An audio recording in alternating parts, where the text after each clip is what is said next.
Good morning and good afternoon, everyone. We will be providing a couple of minutes before we will commence the PERSOLKELLY webinar on empowering the 5th-generation workforce. Thank you.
Good morning and good afternoon, everyone. And thank you very much for joining the PERSOLKELLY Consulting webinar series. And today's topic is going to be empowering the 5th-generation or 5G workforce. I think the 5G name is creating a lot of impact, as you know, around the world.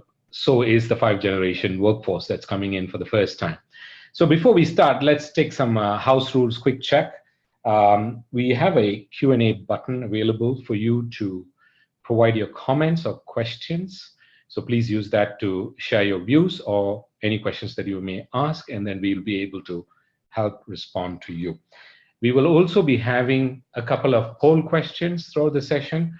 This is to ensure that you are actively engaged with us and also indicating to us what is the trend that's happening across the region on this very topic on empowering the 5th-generation workforce. So let's ensure that the next 45 minutes to an hour is going to be an exciting session for you. We're going to share with you something very, very relevant, what's impacting the business, what's impacting the different types of workforce that's going to come together, and as well as what type of solutions that you need to look forward to, right? At this moment, I would also like to remind you and inform you that this particular webinar for an hour does come with 1 professional development credit from SHRM for the recertification. So please utilize this and effectively use this as a reference point for your recertification as well. All right, so are we ready? So for today's session, we will cover 4 important areas on the topic of empowering the 5th-generation workforce. And number 1 is to identify where the generation gap issues are surfacing and what is the impact on today's modern workforce. With lots of things happening around the industry, with the interest and intent of employees of different kinds coming together, it's important for us to know what are those gaps. Secondly, we'll also cover what type of language that is specific to each generation currently in the workplace. And we need to understand what, and only then we can communicate that.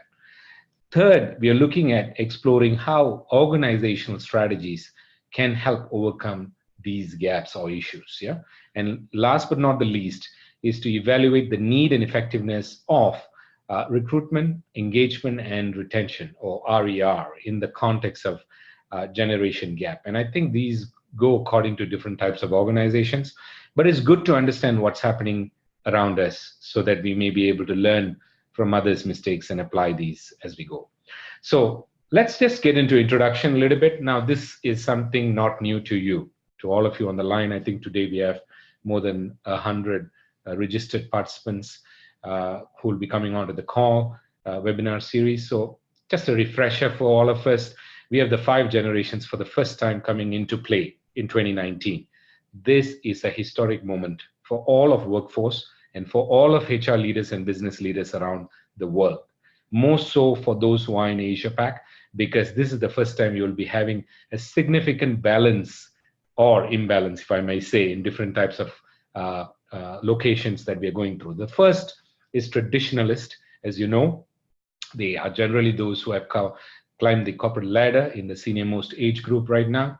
Second is the baby boomers, generally known as, I think they are the first ones to come up with the workaholics terminology. They work all the time. Then comes the Generation X, which I would normally call the sandwich generation. They're kind of stuck in between the 2 of the senior generations and the 2 of the new generations that's coming up. However, they are also holding senior roles right now in organizations, and they play an influential part in this. And next comes Gen Y, or millennials, who are always hungry, always asking why, always thrive on teamwork, and always buzzing like a bee. All right, so let's get some feedback for them so that they're engaged. And the last but not the least, the newest game changer, the Gen Z. They are the true digital natives. So let's get to know more about them.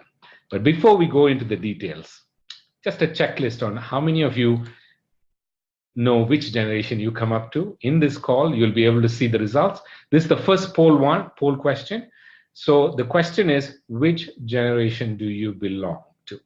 Take a moment, update it. You got 60 seconds.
All right, so we'll be ending the poll now. You'll be getting to share see the poll results live in front of your screen. Quite interesting. So we have a 3% of baby boomers. Of course, more than half of the population is Gen X, which we expected, and balanced by the rest, which is Gen Y, millennials, which is about 41%, and the final group is Gen Z, 3%. So thank you. That's a good kind of ratio within APAC that we are having. All right. So let's continue with the next part. Just a kind of a recap in terms of each of the generation that we are reviewing. Although I hate to classify the different age groups into different terminologies, but it's good to understand from a workforce perspective. So as you see, traditionalist place a strong emphasis on rules, regulations, command control style, and they prefer to have more direct conversations rather than on the phone or through the email, which I think has become a norm right now, right? The boomers, as you know, are probably the fastest group that are exiting the workforce right now, as you understand in terms of retirement around the world. I think the statistics approximately says about 10,000 people are retiring a day. And different countries in Asia Pac also are going through different aging time frames, right? I think according to the World Health Organization, retirement or age group, I think it's about 15% of the workforce population of a country. When a country reaches that population level, they are called an aging workforce nation. Yeah, and Gen X, as you know, as you indicated, this group is probably the largest group on the call as well. Of course, generally prefer independence, less rules, more balance in life, yeah, and work as well. They are probably the first group who talked about work-life balance, if it is really existing. Yeah, and of course, they want to interact with leaders directly. They don't want to have too many levels in between. Then comes the millennial, just to have an understanding. They are very, very creative folks. They are looking at starting everything on their own. So instead of calling them a role or a job for them, you might call them co-creators. They love that title. They might be creating something for you, and they love to work in projects. Yeah, they remind me of bumblebees, by the way. And Gen Z is basically the last group, as you know, natives. They enjoy working in this. But let me share with you something interesting about this group. So we were doing some analysis on PERSOLKELLY's side, and we realized that Gen Z has learned a lot from the rest of the generations, right? So one thing we noticed is millennials like to have many types of roles in their career, which is okay, acceptable, because they have a trend and they've proven that trend as well. However, Gen Z is an interesting notion for them because they like to be in one company but have many types of roles during that journey. All right, so that's an indicator of Gen Z, which I think has caught the eyes of employers around the world. Okay. Let's go to a little bit more analysis on this group of people. So in terms of the level of interest, and this is a recent survey response from Mercer on talent trends that's happening around the world. And if you look at the three color codes, I'm hoping that you can see this clearly. Gen Y is blue coded, Gen X is orange, and baby boomers are green coded. So generally what you notice is compensation and meaningful work is less important for Gen Y, but it is a key driver for the baby boomers. So you see the contrast that's happening between the two groups. Then comes in terms of flexible work arrangements. I think it's most valued by Gen X. I'm not surprised because they have always looked at the work-life balance. In fact, they were the ones who introduced that terminology as well. Then the last but not the least, in terms of job security or type of interesting work, generally is prioritized across all generations. So if you look at creating a secured environment, safe environment to work, and also looking at type of working opportunities within the company, that's something which most of all generations, all five, are commonly looking at. So if you look at X, Y, and Z, and they are generally not that different, but if you look at all the three key areas from an interest in entrepreneurship across all three generations, we're looking at Gen Z is probably interested in starting their own business, but they have a wait and watch mindset. However, X and Y have always yearned, more so X has yearned but not acted, but Y yearn for becoming an entrepreneur, but keen to start up irrespective of that. So most companies are now considering something called intrapreneurship. So which means it excites all these three generations. Just some indicators for us to know. And intrapreneurship, basically, recently we released a white paper on intrapreneurship. And I did a radio interview in Singapore as well on this topic, where you're creating entrepreneurial opportunities within an existing organization. And it could start off as a startup within companies, and then, or a division or a department, then picks up into a project and grows thereafter. Yeah. So that's an interesting area to identify and align these different types of work groups, aging workforce as well. So number two is flexible work arrangements. You see, generally, this is a top priority. It's gaining a lot more visibility because there is a keen intent to keep the job that you're doing, but also do what you like. So the flexible work arrangements allow this to happen for several reasons, not just family, but also your interest areas have become an important aspect to this. The third area is training and development opportunity from an employer perspective. I think this is a big yes across the board, right? So you're talking about every generation has clearly indicated that this is an exciting area that all would look forward from an employer perspective.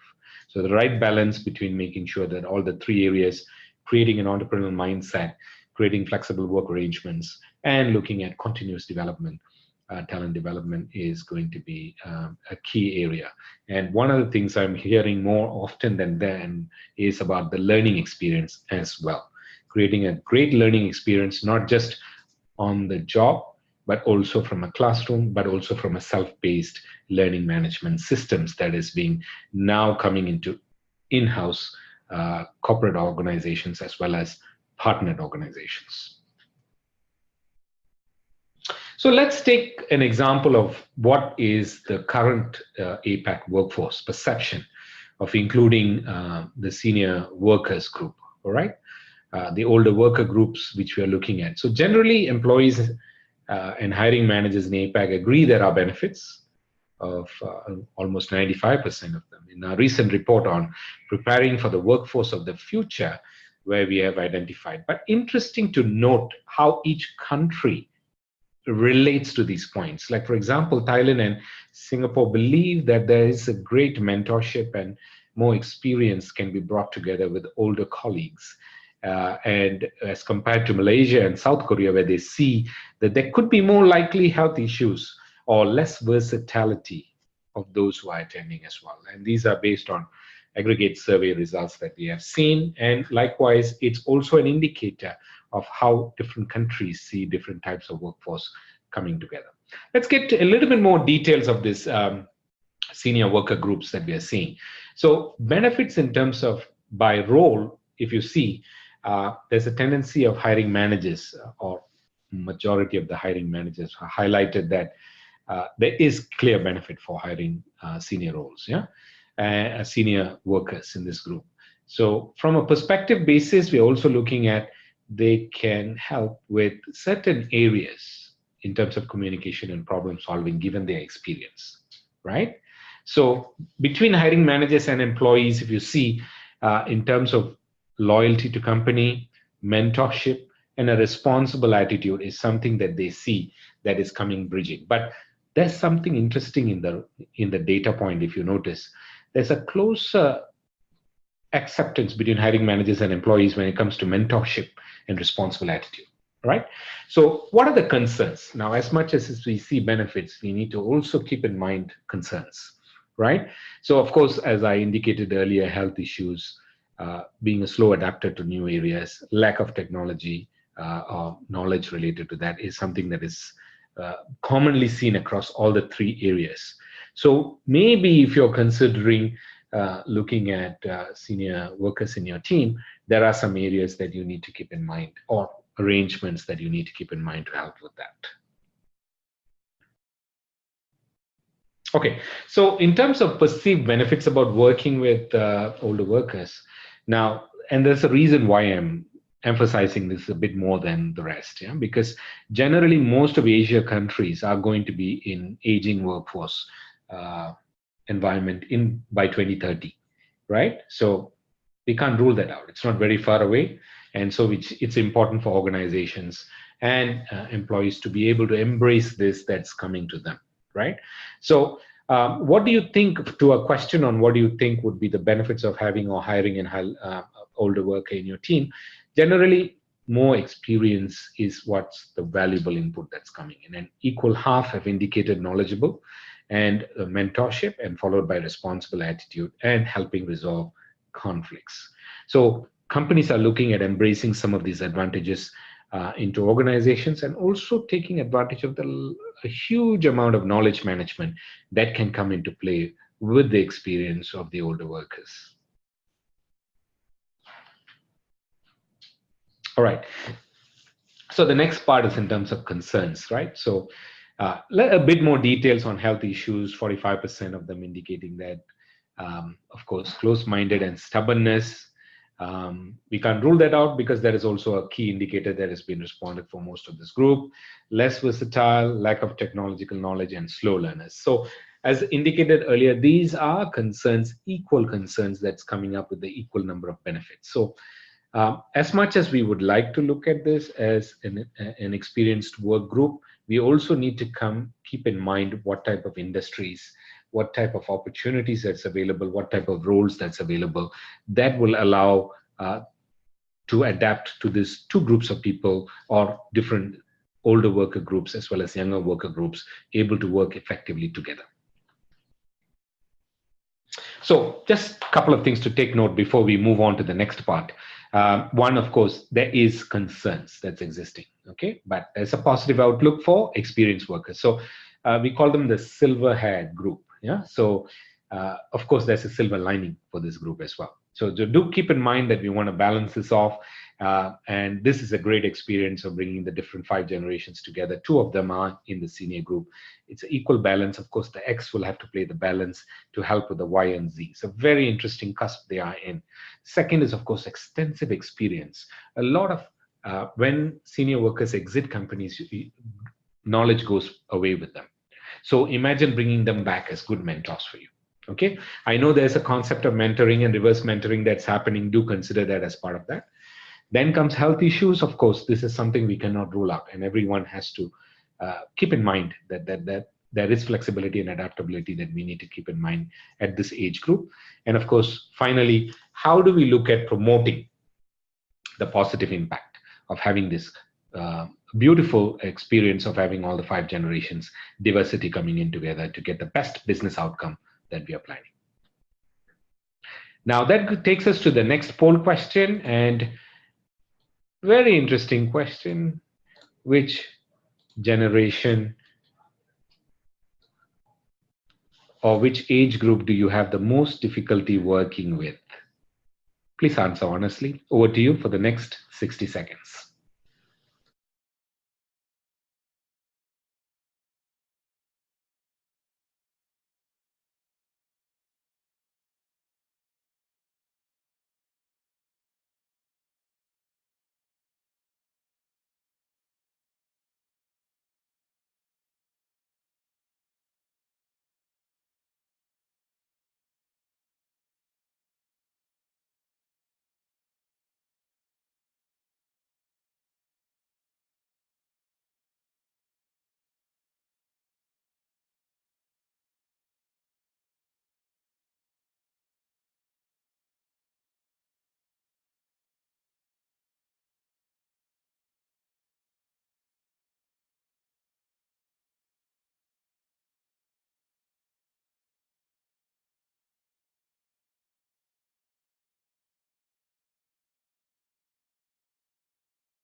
All right, so we are ending the poll now, and you'll be able to see the results. Okay, so we are not surprised.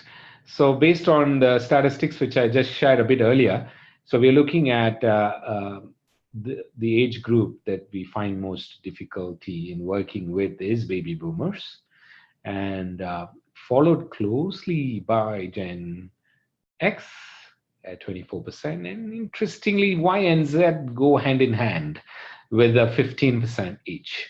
So, okay, so we are looking at the top 3 groups, of course, baby boomers, followed by X, and followed by Y and Z holding hands together.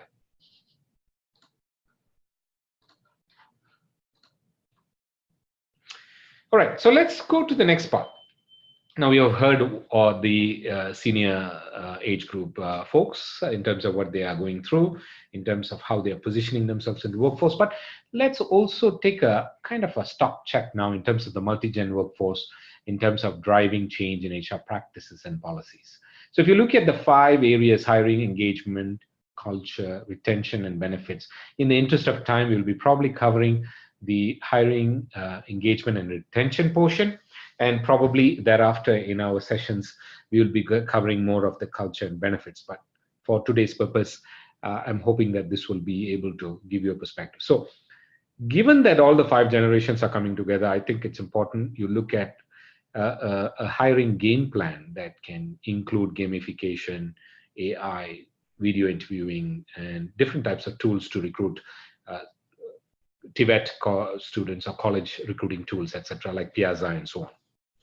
So companies are becoming more technology savvy to cater to the digital natives, right?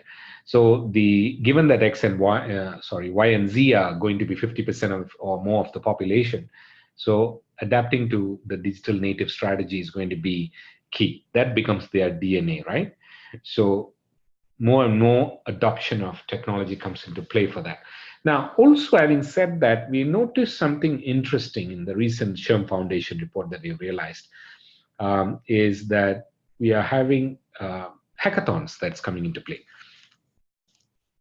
So more and more organizations are putting in, from an industry perspective, technology, finance, and retail, for example, are the earliest and the fastest adopters of hackathons. And hackathons are allowing different groups of people to come together to have internal exchange of ideas, innovation, and as well as creative abilities to improve productivity, performance of organizations, and ideation as well. So the two areas are adoption of technology and also utilizing different groups of people across the age groups coming together using one common platform as well.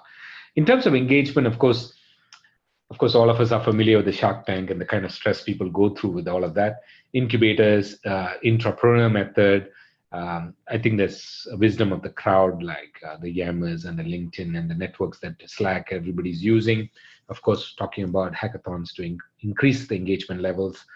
Cultural point, just to touch, internal communication platforms have now become more active as much as external, given that there is security issues related to external social media tools. I think recently we have had challenges with WhatsApp having a security breach, and most people around the world, billions of business transactions or communications are taking place through WhatsApp, and now becoming more cautious about exchanging those informations there. Retention is now becoming more and more transparent in terms of how we are looking at connecting the different groups. Boomers, how they look at their ability to transition into their work plan. Gen X in terms of what kind of role they would like to take up. Gen Y and Z in terms of the quality of life and quality of work. And in terms of benefits, of course, looking at certain benefits which is unique to the industry and to the entire, from a country perspective as well, like parental leave, pet care insurance, social involvements, CSR involvements have now picked up a lot. And of course, not forgetting wonderful vacations.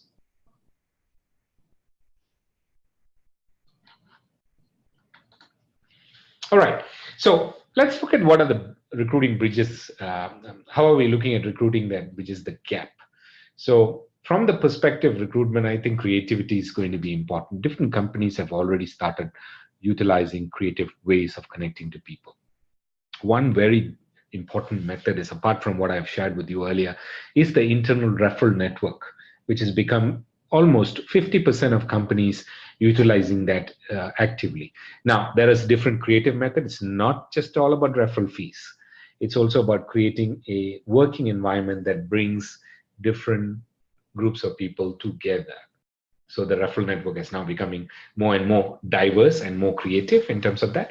Also, for the first time, we are looking at more approaches of retaining experienced people, because in different countries, the age gaps are varying significantly, right? It's like, for example, the mid-level management workforce in China is very, very narrow right now, as compared to the senior working population in Singapore and Japan, right? So we are looking at all of these different kind of balance between, like, for example, Malaysia, Thailand, and India, you have a significant Gen Y population or millennials, which is very high. So how do you appeal to these different workers is going to be important. And this appeal also is cultural and at the country-centric approach. So I guess the biggest challenge is now why you are creative in attracting them, creative in retaining them, appealing to them in terms of different ways, in terms of applying your extensive vision, mission, value approach and employer value proposition approach, but it is also going to be equally challenging to keep them with you. All right, so with that, let's get to the poll question number 3. So hopefully the question is, what do you think are the important motivators to remain in the organization? This is an aggregate form, all are confidential, so feel free to respond. And what do you think that keeps an important motivators that keeps you in the company?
Okay, thank you very much for the polling. We'll share the results right now. So there you go. What do you think are the important motivators to remain in the organization? It's a multiple choice question. We had several choices. We intentionally put all these choices because with the sample size of almost 100 people, I think we'll be able to look at a good demographic across the region. So good pay and benefits is on top of the list at 85%, followed by good personal development opportunities. So personal development, so pay and benefits, personal development, number 2. And number 3 is flexible work arrangements. This quite interestingly reflects the population or demographics on the call. Interestingly, that's our next point as well. So we kind of predicted this. So our next point would be related to benefit packages, which is good pay and benefits. Of course, the combination of all of that, right? So recruiting that bridges the gap. So if you're looking at managing a multi-generational workforce, I think it's also about a flexible style of management and willingness to embrace the change. Not all the time there's one size that fits all the solution. And for this time around, for sure, it does not.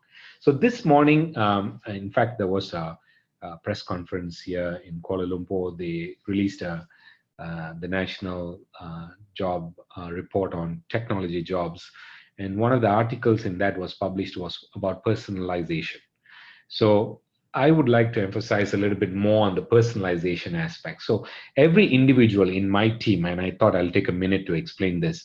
So I have all the generations working with me, and I'm blessed and proud about that. And each of them have got their own intent and interest and expectation. And that's exactly what I'm saying. This you can't have one size that fits all this. So you're also looking at what is the right approach that we can look at it. So the only way I look at it is flexibility, right? So you have certain things you can't be flexible, and we understand that. All right. So there is a policy and a pay philosophy, benefits philosophy that companies are having. So we need to stick to that. And I understand that is because it's overall impact to the organization.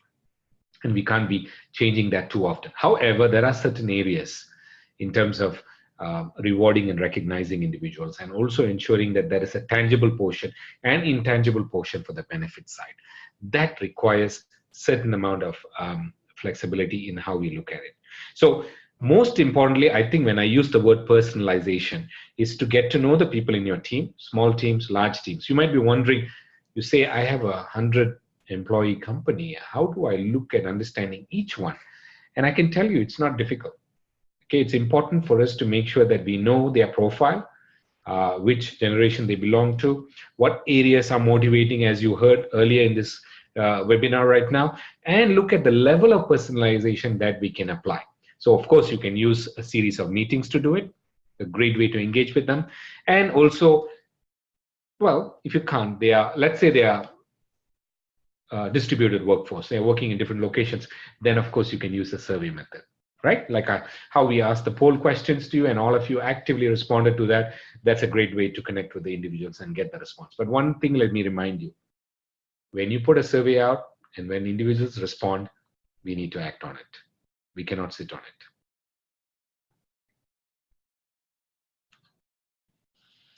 Okay, so let's go to the next part. In terms of approaches to attracting talent from different generations, right?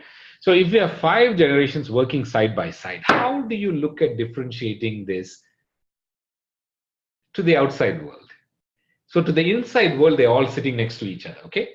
So to the outside world, how do you do it? So if you look at simple things based on what PERSOLKELLY's team had done research on, so how do you look at using the recruitment tools that you already have so that you don't need to reinvent the wheel and putting the right message across? And it could be simple messages, yeah?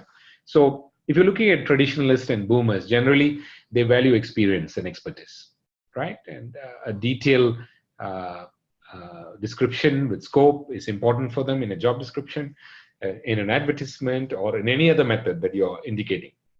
If you're using executive search firms, if you're using staffing firms, if you're using recruitment firms, there's a different approach of how you use them. But there's also the other angle in terms of working with outplacement firms. And how do you engage these individuals who are impacted? And how do you facilitate them into a career opportunity with you? So embrace the incoming and the outgoing calls, like 5G, yeah, we call it. And of course, on the other side, it's also about the newer generations like the millennials, Gen Y and Gen Z. They like short, snappy messages. In fact, WhatsApp is a very powerful tool to connect with them and recruit with them. Also about, I think Instagram, I heard today we were testing some things and they said Instagram is a great way to connect with them, but do mind there's only one way. Yeah? So it's kind of making sure you announce what it is and then they come to you. They'll find you, they say. And of course, there is other methods like they call it community recruiting, and more individuals are now community or social enterprise-oriented mindset. They like to give back to the community. So just don't preach, just make sure you practice that as well, so you're able to connect with them. And of course, finally, not forgetting using all types of technology recruiting methods that I shared a bit earlier. So this is an approach to look at how do you attract talent to your organization, but keeping in mind that ultimately your value proposition is going to help them walk into your doors. So that leads us to the next question in terms poll question number 4.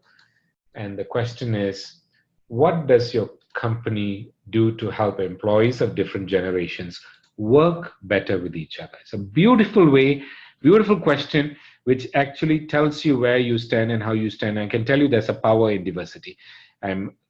Here you go for the next 60 seconds to respond to what your experience is from your company.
Thank you very much for your swift response. Appreciate that for sharing the poll results up for you now.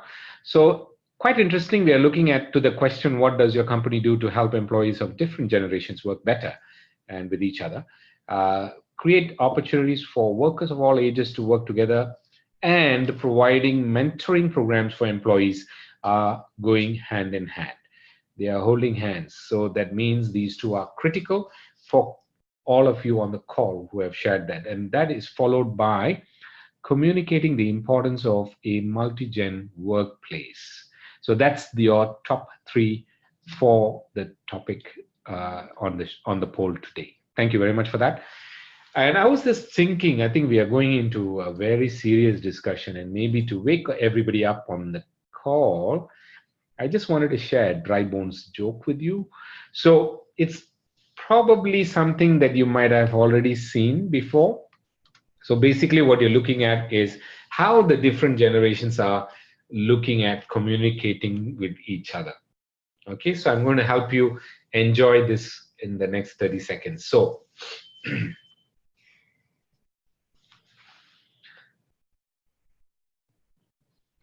so you're looking at young kids, some people making comments about young kids refusing to dress properly for work.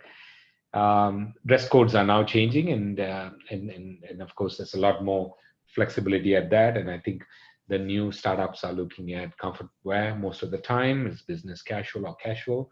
And for corporate companies where you're client facing, I think generally it's dress down on Fridays, which clients accepted. In fact, I went in with a suit on a Friday to a client meeting, and then or a discussion, and they said, "Oh, we are not as dressed as well as you are." So I said, "Looks like I'm overdressed for this meeting."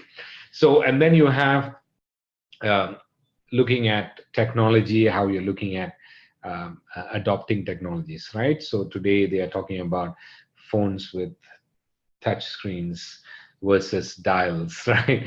Those were the days when we were having that. But of course, this is a dry joke, but the point is it is practical, right? It's practical. So some of the senior silver age groups are now adopting to earlier technologies, or we call it reverse mentoring by virtue of that, and appreciating each other.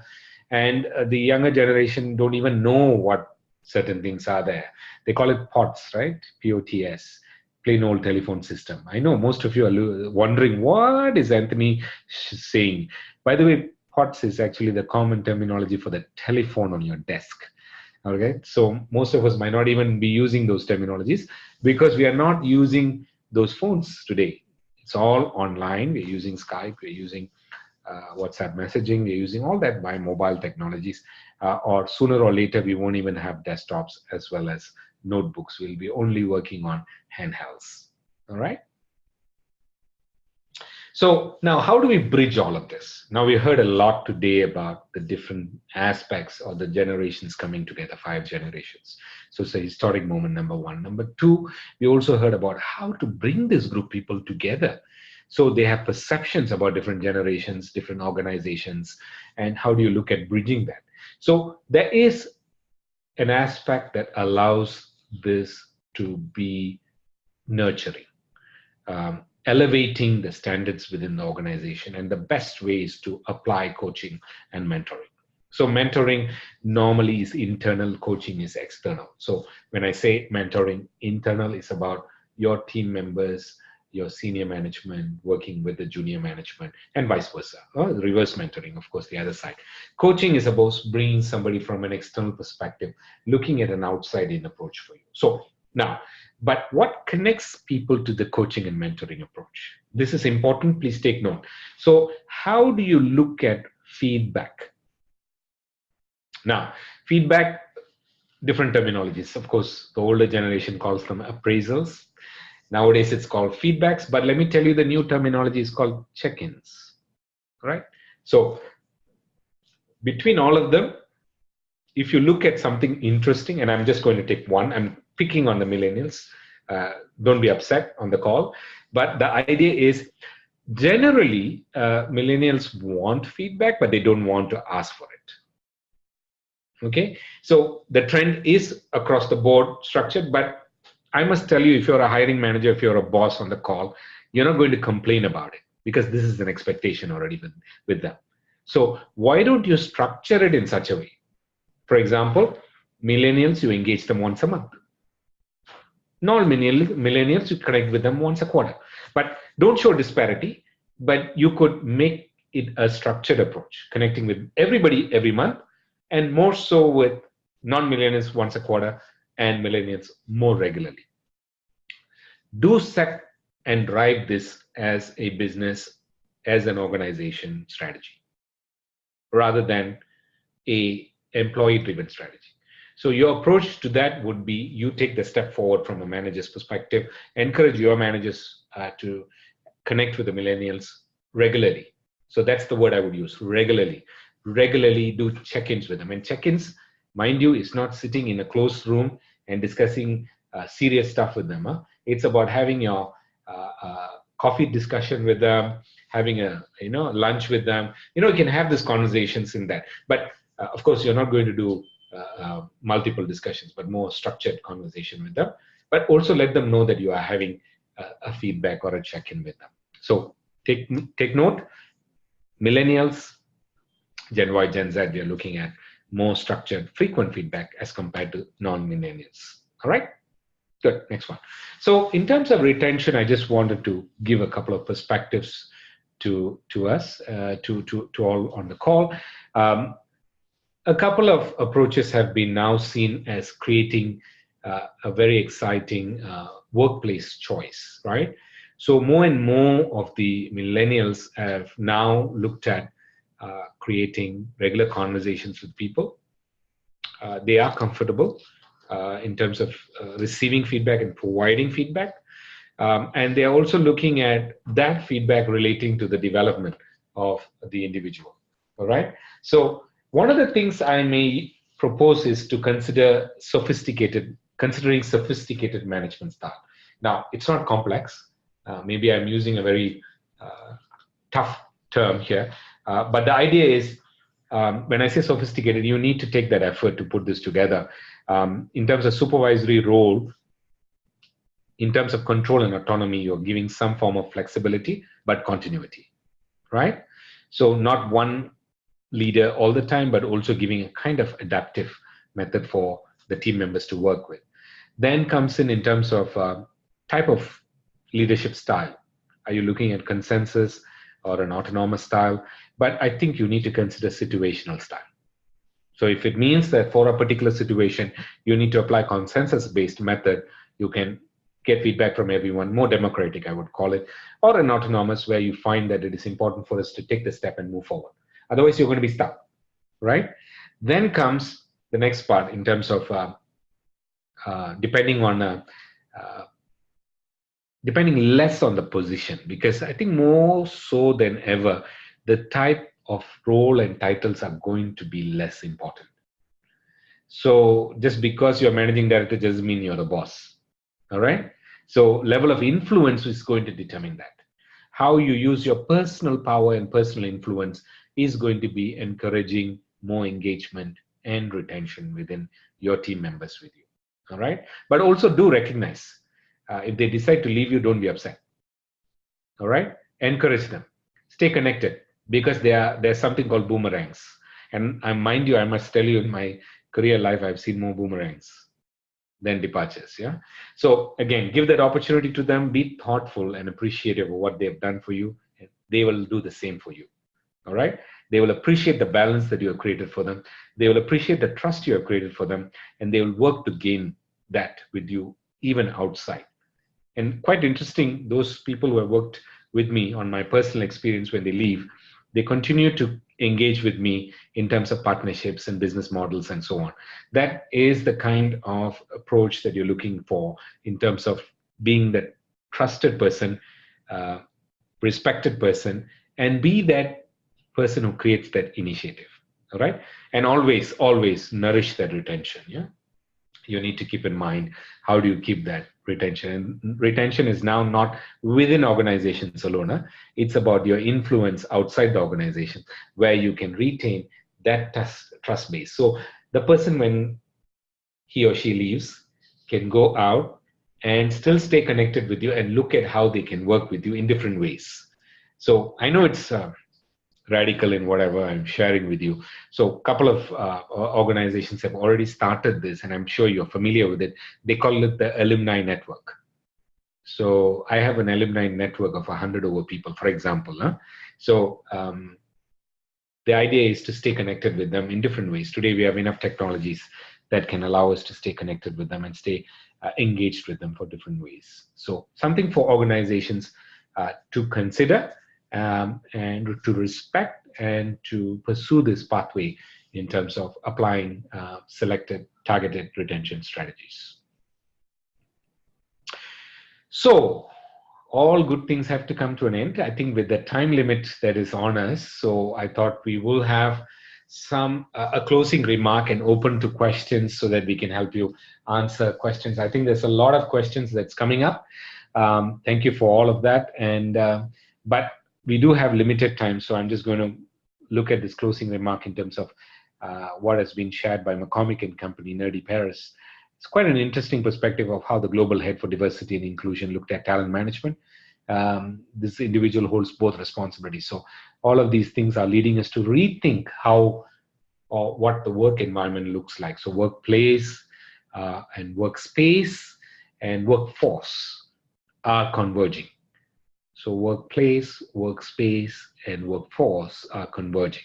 So this also means that we need to be prepared to face new issues, and we can't sit back and watch.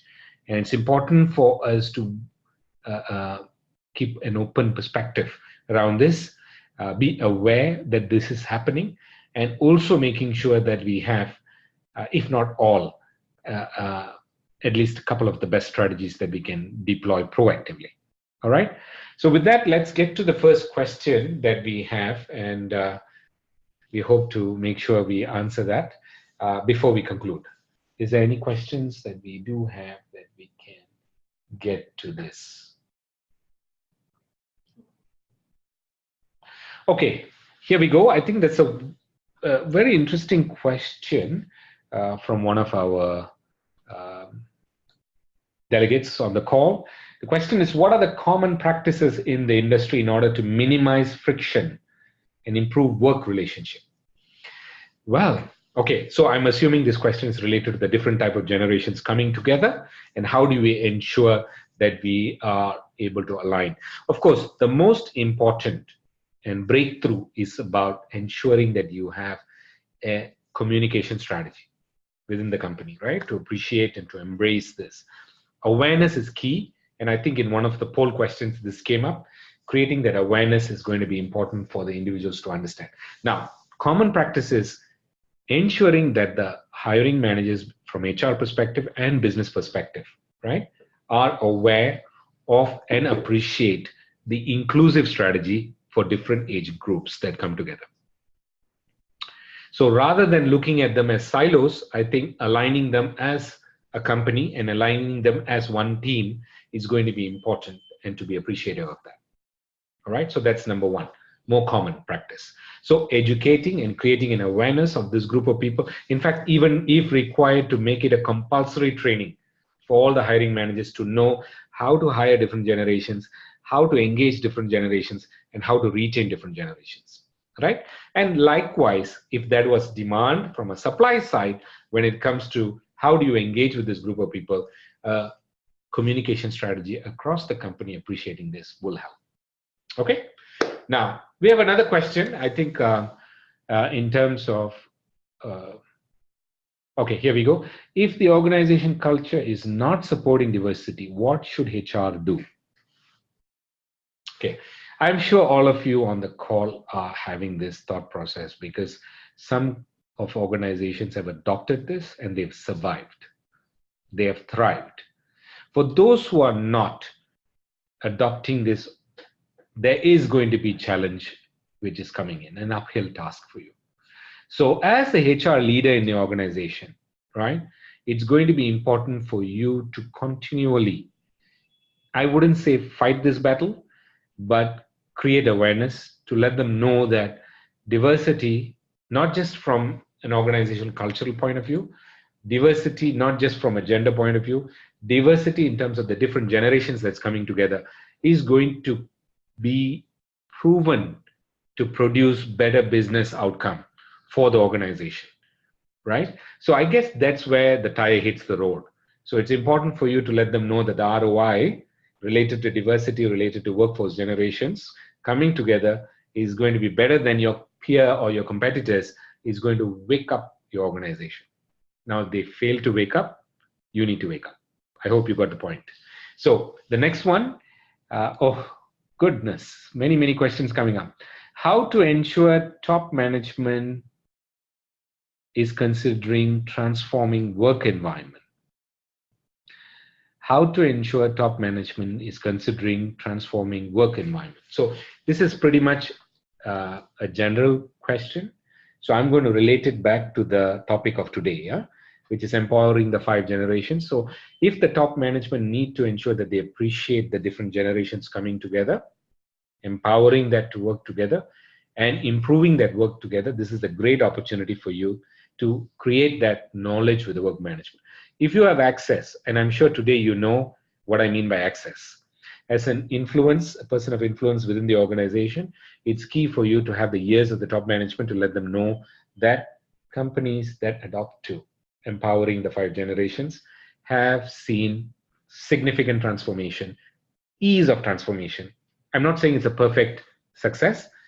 At least they can overcome their objections and issues related to success and manage the change process effectively.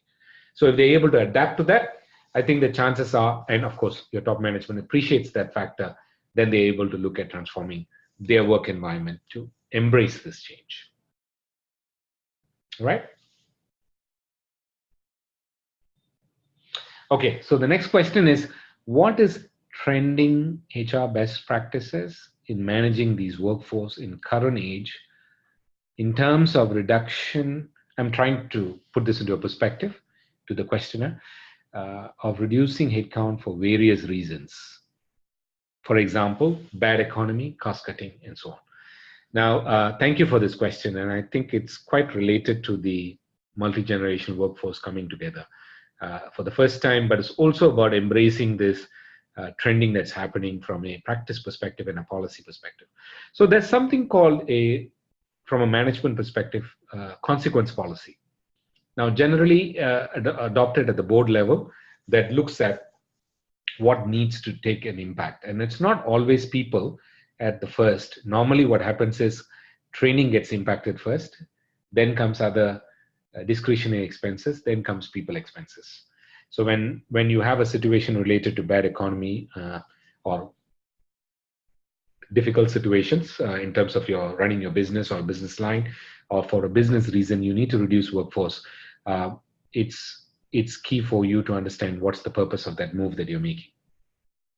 Now let me give you some statistics that will help you. One is from an automation perspective, more and more companies are adopting the 4th industrial revolution methods, and as a result of it, they are displacing workers who are unskilled, who are lower skilled. So a couple of methods that you may want to consider is upskilling and reskilling your workers in a level which is more required for your team to retain some of your workforce. There would be always a situation where you need to trim your workforce, and that is a business decision you have to make. And if you need to make that business decision, you're looking at the different types of worker skills, worker groups, roles and responsibilities that you're having, and the type of business is in demand or low. And based on that, or best policy or practice, you can make that decision on the second side. So these are usually the 2 methods that most companies are looking at. I'm looking at a general perspective to respond to you. Of course, each individual scenarios may be different, but again, how do we look at managing this can be different as well. So we have time for one more question that we can address. Okay, so the question is, what is your advice for Generation X or Gen X to re-enter the job market after a layoff, bearing in mind that the competitive job landscape for all 5 generations taking place? Thank you. So thank you for this question again. And this is probably a high impact environment right now across the 5 generations that we are seeing. And generally, if you look at the workers being displaced, they go across all the 5 generations, not to the younger generations as much as compared to the senior generations. So, of course, if you're agile and if you're versatile and of course you're required, then most companies keep you for your skills and expertise and your experience. But however, if it is due to a business reason that you need to make the change, this impact happens. But to your question on if each of the generation looks at, I think the first and foremost to keep in mind is to make yourself relevant.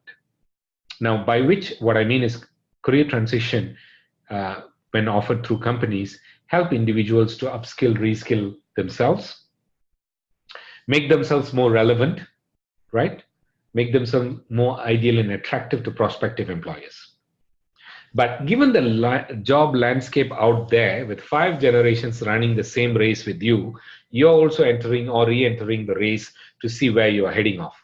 So you need to differentiate yourself to be able to cater to that skill set that's going to happen, that's going to help you build that skill. Now, I use the term transferable skills or portable skills. Whichever industry you come from, whichever expertise. For example, recently, have you noticed there is a significant impact for the energy industry? There's a significant impact for the pharmaceutical industry. There's a significant impact for the telco industry. So all of these are going through what we call as dynamic changes.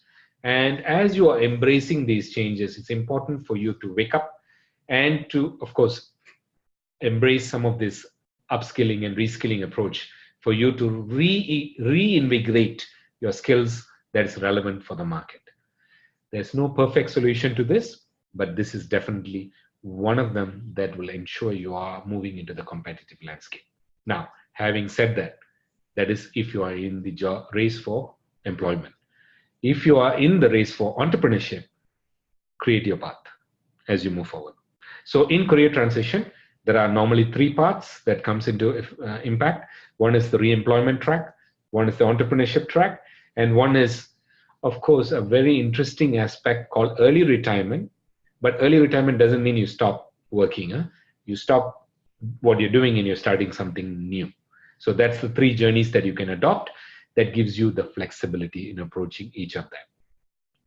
Mind you, by 2030, more than 70% of the workforce around the world will be freelance workforce. So if you ask me who they are, I call them the new age employees. So I believe that's all I have. My timekeeper has said that that's the time limit that we have for today. So let's just quickly do a closing remarks. And I'm sorry I'm unable to answer all the rest of the questions, but we are going to take note of these questions as part of our feedback. And when we share the deck with you, I'm hoping that the presentation will give you sufficient answers. So to close off, I think we talked about identifying where the generation gap issues are surfacing, and I'm hoping that today you had an awareness to understand these areas in terms of our modern automated workforce that we are embracing right now, what type of language or communication or verbiage that we'll be using to address each of the generation in the current workforce, and of course looking at exploring different organization strategies that needs to help us address some of these gaps, and finally evaluating the need and effectiveness for RER or recruitment, engagement, and retention in the context of generation gap.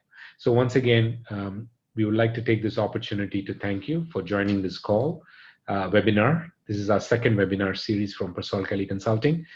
For more information, visit us at PERSOLKELLYconsulting.com, or when you receive a note from us, send us any questions or queries and we'll be able to help you and address those. With that, thank you very much and wish you a good day.